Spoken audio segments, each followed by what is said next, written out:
आणि विरोधी पक्षातर्फे केला जातोय।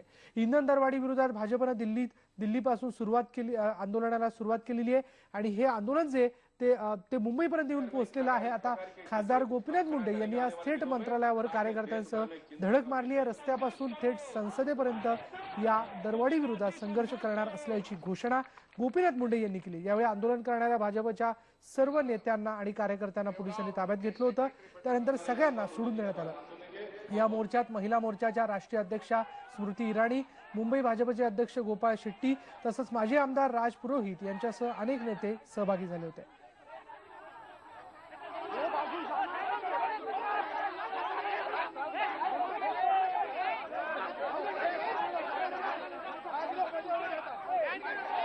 नेमक्या गोपीनाथ मुंडेंच्या काय यावेळी मागण्या आहेत, त्यांनी हा मोर्चा काढला होता, यावेळी त्यांच्याशी बातचीत केली आमचे रिपोर्टर विनोद तळेकर यांनी। केंद्र सरकारने वाढवलेल्या पेट्रोल भाववाढीच्या निषेधार्थ भाजपने आज मुंबईभरात आंदोलन केलं। या संदर्भात बोलण्यासाठी आपल्याबरोबर केंद्रीय नेते, राष्ट्रीय नेते भाजपचे गोपीनाथ मुंडे जे आहेत। मुंडे हे जे आंदोलन केले, आता या आंदोलनाचं पुढचं स्वरूप काय असेल? मुळात हे आंदोलन हे सरकारने काल जी दरवाढ केली त्याच्या विरुद्धची स्वाभाविक प्रतिक्रिया आहे। पण हे आंदोलन इथेच थांबणार नाही। हे आंदोलन आम्ही सर्वव्यापी करणार, देशातल्या प्रत्येक तहसीलमध्ये आंदोलन करणार। कारण इतक्या प्रकारची भरमसाठ वाढ यापूर्वी कधीच झाली नव्हती। आधीच महागाई आहे, त्याच्यात पुन्हा ही वाढ आहे, त्याच्यावरून आणखी महागाई भडकेल। त्यामुळे सामान्य माणसाच्या प्रत्येक कुटुंबावर जवळजवळ महिन्याला 1,500 रुपयाचा बोजा पडेल। लोकांचं उत्पन्न वाढलं नाही आणि खर्च वाढेल, त्यामुळं स्वतःचं कुटुंब चालवणं अशक्य होईल। म्हणजे आम आदमीचं भलं करू, महागाई कमी करू म्हणून सत्तेवर आलेलं सरकार त्यांनी लोकांशी विश्वासघात केलाय।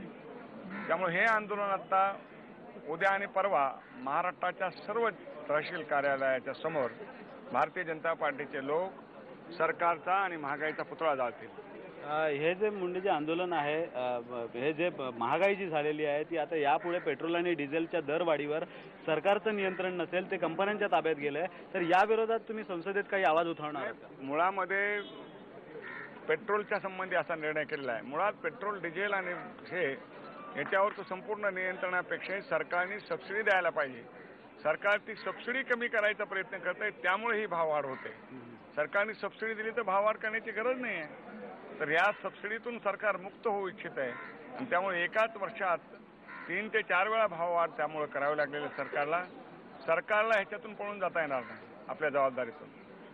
दुसरी एक गोष्ट अशी आहे की सरकारमधलेच काही मित्रपक्ष सरकारच्या या निर्णयावर टीका करतायत, काय तुम्ही सांगाल या सगळ्याबद्दल? नाही, त्यांना टीका करतायत आणि त्यांना जर ही भाववाढ अमान्य असेल तर त्यांनी सरकारमधून बाहेर पडावं।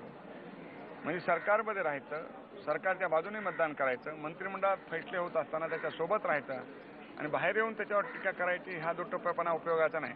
खरंच ते सामान्य जनतेच्या सोबत असतील तर त्यांनी सरकारमधून बाहेर पडावं। धन्यवाद मुंडेजी।